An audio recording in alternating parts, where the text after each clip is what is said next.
Assalamualaikum warahmatullahi wabarakatuh. Pada kesempatan ini saya akan membahas tryout PPPK.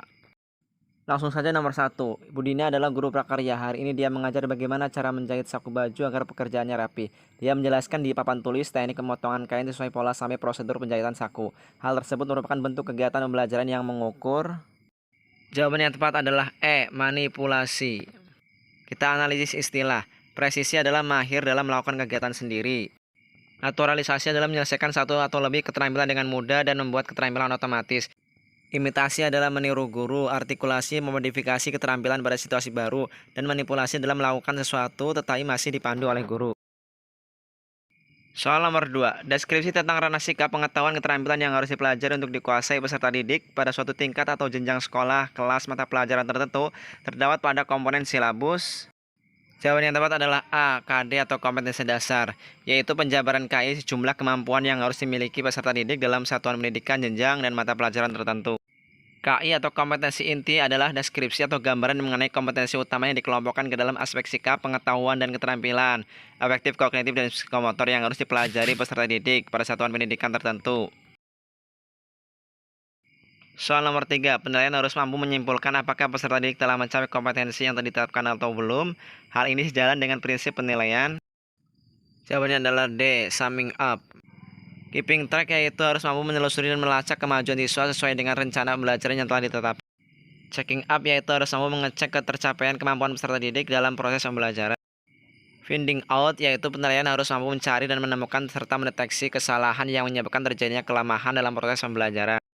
Summing up yaitu penilaian harus mampu menyimpulkan apakah peserta didik telah mencapai kompetensi yang ditetapkan atau belum. Soal nomor 4, Pak Rudi ingin menilai siswanya untuk melihat hasil kerja siswa, maka siswa diminta membuat jus buah dari buah-buahan sekitar. Pilihan model penilaian yang cocok adalah, jawaban yang tepat adalah yang B, penilaian produk. Karena yang diminta adalah hasil kerja siswa, berarti di sini adalah hasil akhirnya atau produk, yaitu jus buah. Soal nomor 5, Pak Doni adalah guru PKN. Dalam memberikan penilaian pada siswa, dia tidak sesuai dengan prinsip-prinsip penilaian. Anton yang ponakan sendiri tidak pintar diberi nilai 90, sedangkan yang pintar diberi nilai 80. Itu melanggar prinsip penilaian yaitu, jawaban yang tepat adalah yang A, objektif. Objektif yaitu tidak dipengaruhi subjektivitas penilai. Adil itu tidak memihak, tidak menguntungkan atau merugikan orang lain. Terpadu yaitu bagian dari pembelajaran, terbuka dapat diketahui pihak yang berkepentingan. Sistematis adalah langkah-langkah prosedur baku.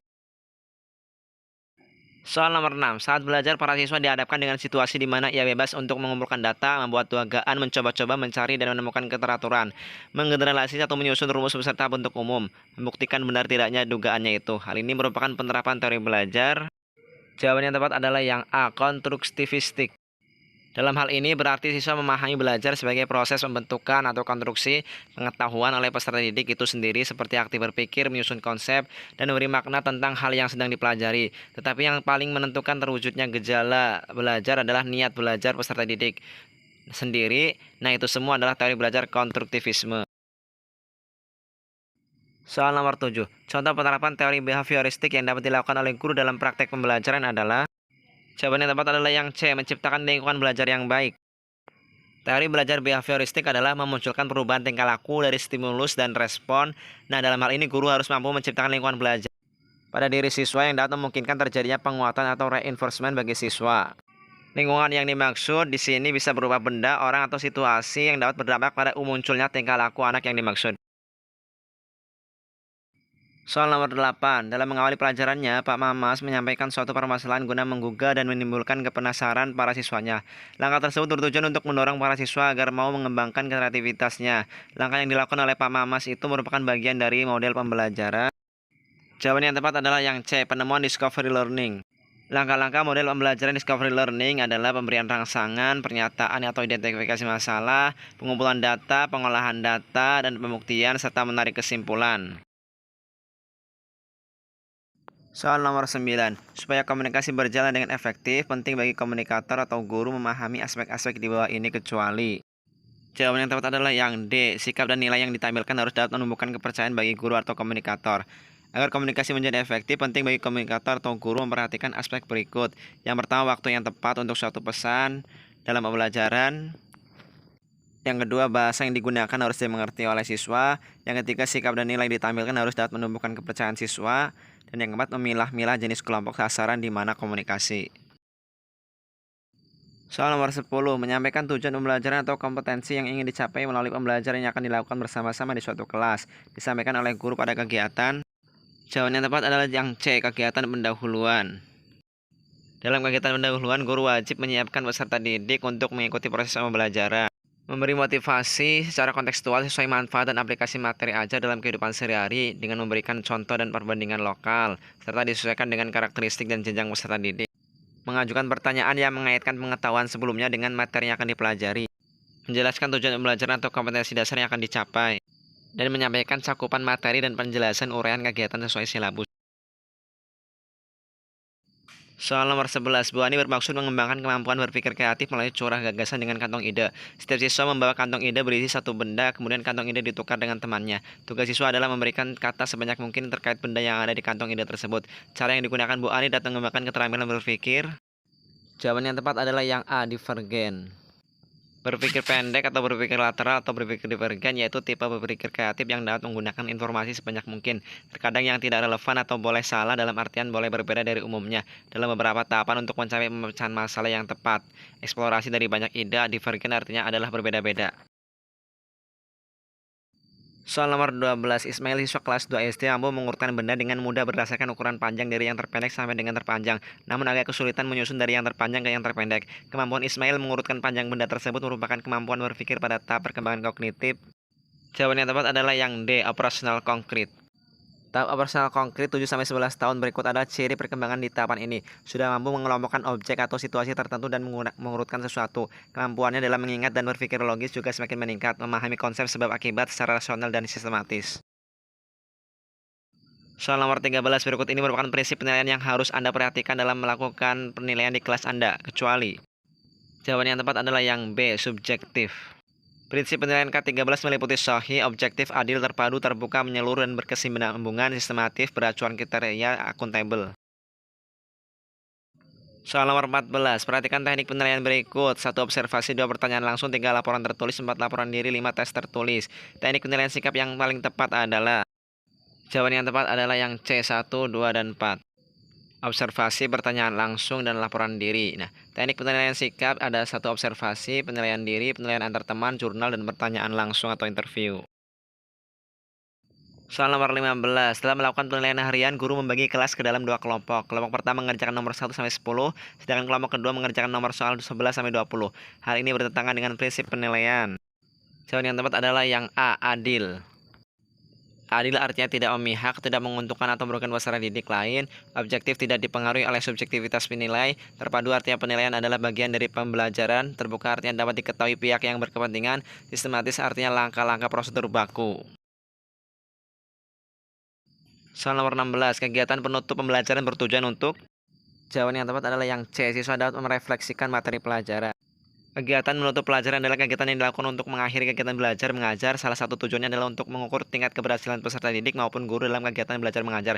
Komponen menutup pelajaran antara lain meninjau kembali penguasaan inti dan mengevaluasi. Soal nomor 17, belajar dalam perspektif konstruktivisme lebih menekankan kepada. Jawaban yang tepat adalah D, proses. Teori konstruktivisme lebih menekankan pada proses daripada hasil, karena dalam proses sangatlah berperan penting yang di dalamnya terdapat cara, metode, teknik, dan juga strategi yang digunakan seorang guru untuk mencapai hasil belajar yang baik. Soal nomor 18, jika 2 macam stimulus dihadirkan secara simultan, yang salah satunya berfungsi sebagai reinforcer, maka refleks dan stimulus yang lainnya akan meningkat merupakan teori belajar behaviorisme. Jawaban yang tepat adalah yang D, Law of Responding Conditioning, yaitu hukum pembiasaan yang dituntut jika 2 macam stimulus dihadirkan secara simultan, yang salah satunya berfungsi sebagai reinforcer, maka refleks dan stimulus lainnya akan meningkat. Soal nomor 19, jika seorang guru membelajarkan siswa yang dipercayai berada pada tahap ikonik, maka yang dilakukan adalah. Jawaban yang tepat adalah yang D, pembelajaran melalui gambar atau visualisasi verbal. Tahap ikonik adalah tahapan belajar di mana siswa memanipulasi objek konkret ke dalam bentuk gambar. Soal nomor 20, perangkat lunak yang lazim digunakan untuk membantu mempermudah perhitungan dan pengolahan data dalam komputer adalah.